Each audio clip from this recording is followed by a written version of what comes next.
Hello तो जय माता दी दोस्तों।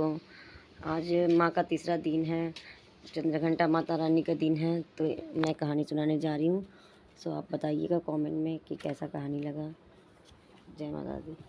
नमस्कार, आप सभी का एक बार फिर से स्वागत है हमारे चैनल भक्ति ज्ञान में। आज सुनेंगे तीसरी देवी यानी माता चंद्रघंटा की कथा। माता चंद्रघंटा तीसरी नवदुर्गा हैं। उनका नाम चंद्रघंटा है। चंद्रघंटा के अलावा चंद्रखंडा, चंडिका और रणचंडी के नाम से भी जाना जाता है।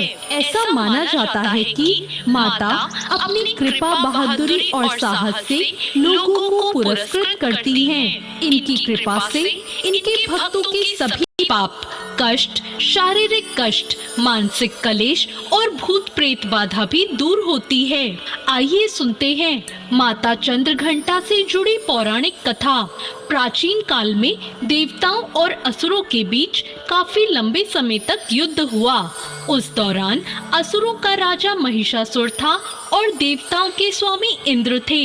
युद्ध में असुरों की जीत हुई और महिषासुर ने देवलोक पर विजय प्राप्त करके भगवान इंद्र का सिंहासन हासिल कर लिया। महिषासुर ने इंद्र, सूर्य, चंद्रमा और वायु समेत सभी देवताओं से उनके अधिकार भी छीन लिए। स्वर्ग से निकाले जाने के बाद सभी देवतागण इस समस्या से निकलने के लिए त्रिदेव ब्रह्मा, विष्णु और महेश के पास गए। वहां जाकर सभी देवताओं ने असुरों के किए गए अत्याचार और उनसे छीने गए सभी अधिकारों के बारे में भगवान को बताया। देवताओं ने त्रिदेव को बताया कि महिषासुर के अत्याचार के कारण स्वर्गलोक तथा पृथ्वी लोक पर भी विचरण करना असंभव हो गया है। तब यह सुनकर भगवान ब्रह्मा, विष्णु, महेश अत्यंत क्रोधित हो उठे। क्रोधित होने पर उन तीनों भगवानों के मुख से एक ऊर्जा उत्पन्न हुई। वो ऊर्जा जाकर देवताओं गण के शरीर से निकली ऊर्जा से मिल गई। यह ऊर्जा 10 दिशाओं में व्याप्त होने लगी। तभी वहाँ एक कन्या उत्पन्न हुई। तब भगवान शंकर ने देवी को अपना त्रिशूल भेंट किया। भगवान विष्णु ने उन्हें चक्र प्रदान किया। इसी तरह सभी देवताओं ने माता को अस्त्र शस्त्र देकर सजा दिया।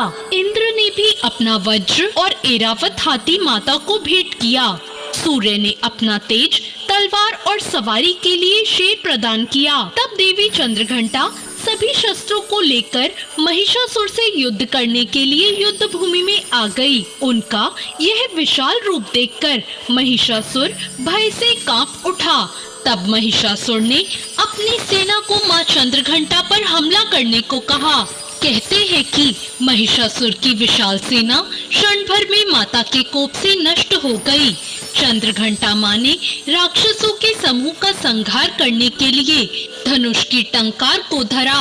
वैसे ही माता के सिंह ने भी दहाड़ना शुरू कर दिया और फिर माता ने घंटे के शब्द से उस ध्वनि को और बढ़ा दिया, जिससे धनुष की टंकार, सिंह की दहाड़ और घंटे की ध्वनि से संपूर्ण दिशाएं गूंज उठी। उस भयंकर शब्द और अपने प्रताप से देवी ने दैत्यों के समूह का संहार कर देवताओं को विजय दिलाई।